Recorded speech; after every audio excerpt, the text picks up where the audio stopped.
Hey everyone, Andrew Morrison here, also known as Andrew the Astrologer. Welcome to my channel. Today's video is a very fun, exciting subject matter in which I will be diving in and sharing just one powerful technique and tip on how to actually attract your soulmate using astrology. So you'll definitely want to stay tuned and watch this video all the way throughout. Now, if you are brand new to me and my channel, I help both men and women to help them step into their power and their worth so they can actually elevate their income, wealth, relationships, partnerships, and careers as well. So with that said, don't forget to subscribe, hit the bell, and the like button below. Now, before I get into today's main show and video, I do have a few spots and spaces available if you are really needing deeper help and guidance on whatever is actually going on in your personal reality, specifically your relationship matters, possibly marriage matters. I do actually also provide relationship compatibility as well. So I also wanted to mention that. But again, if you are wanting a deeper guidance and help, the best way to actually schedule and book your reading and consultation is sending me a direct private email, which as always is posted down in the description down there. Also in the description down below is a link to my free private astrological community. We have people all around the world in so many different countries. And I just wanted to mention this if this does seem of interest. And again, the link is down below. All right, so in astrology, we have the houses. So the houses are essentially lingo terminology as far as the different major areas of our individual personal reality. So with that said, in today's video, I am focusing and placing strong emphasis on two specific houses, one being the first house, and the second house that I'm also placing strong emphasis on is the seventh house. So let's start with the first house. The first house is also known as the ascendant, also known as your rising sign. This is really important to know. And so the first house, again, is all about you, yourself, the relationship that you have with yourself. Also, basically, how the world around you, your community, what have you, also perceives and views you as well. Now, the seventh house, on the other hand, it is known as the descendant.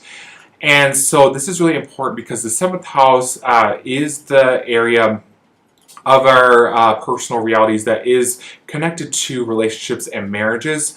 And so that is really important to note and mention. So let's say that you are a Capricorn rising individual. So therefore, automatically, you have Cancer as the descendant. Now, this is going to make a lot of people very upset. I can say this with full confidence and full conviction as a professional astrologer myself that zodiac signs are very surface, very superficial astrology. Doesn't really tell you, it really doesn't give you a whole lot of depth, a lot of meaning, significance, or information. So to break it down further, I am looking at specific degree points. And furthermore, I'm looking at second and third planetary energies connected to the seventh house specifically. And so furthermore, I'm also looking at not only the specific degree points, but I'm also looking at, stars, constellations that may be associated with the seventh house as well. So all of that really gives more information, more depth, more meaning, and more flavor and tone as far as who your soulmate actually is. And it really paints a better picture. You can't just go by basic zodiac signs. That's very basic, very broad astrology. Again, I'm sure that's going to make a lot of people upset, but it's just the truth, the cold hard truth. So furthermore, I'm also looking at which specific planets may actually be contained in place in the seventh house, because again, that even gives it even more flavor, more depth, more information. So that's really important to note. I'm also looking at if there's multiple planets, because that really changes the game. There's so much more that I can gain insight and information and more depth if there are multiple planets contained in place in the seventh house as well. Now from there, I am looking at where the planetary ruler is placed and positioned in. So let's say, for example, the seventh house planetary ruler is placed, again, this is just a basic example. Let's say the seventh house planetary ruler is positioned in the 12th house. This could be strong indications that you meet your soulmate abroad. Your soulmate is actually from a foreign country, Dubai, Singapore, India, what have you. Again, it's someone that's from a far away country that you aren't from as well. So what can you actually, how do you actually apply all this information? So the way that you apply is you actually do your manifestation, law of attraction, rituals and practices by actually knowing who. It's really hard to actually attract a specific person, aka your soulmate, if you don't even know who you're trying to attract from the first place. So by having all of this data and information, it really accelerates the process as far as meeting and attracting your soulmate even faster. And I've used this myself, and it's very, very powerful.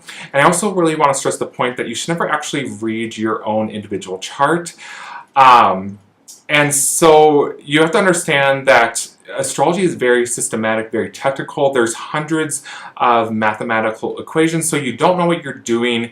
99% of people don't know what they're doing. And if you are wanting deeper guidance and help, I love to sit down and work with you for deeper guidance and help on your relationship desires and needs. So again, I hope you found today's video helpful, and not to worry, this is just one tip and technique for today's video. Thank you for watching today's video on me sharing just one powerful tip on how to actually attract your soulmate using astrology. I hope you found today's video very helpful and informative, and if so, I'd love to hear your comments down in the comment section down below. Again, just as a friendly reminder, if you are needing deeper guidance and help on your relationship or marriage matters, or whatever's actually going on in your individual reality, I love to offer you deeper help and guidance, and the best way to actually connect to schedule and book your private consultation and reading is sending me a direct private email, which as always is posted down in the description down below. Thank you again for watching, and I'll see you in the upcoming videos ahead.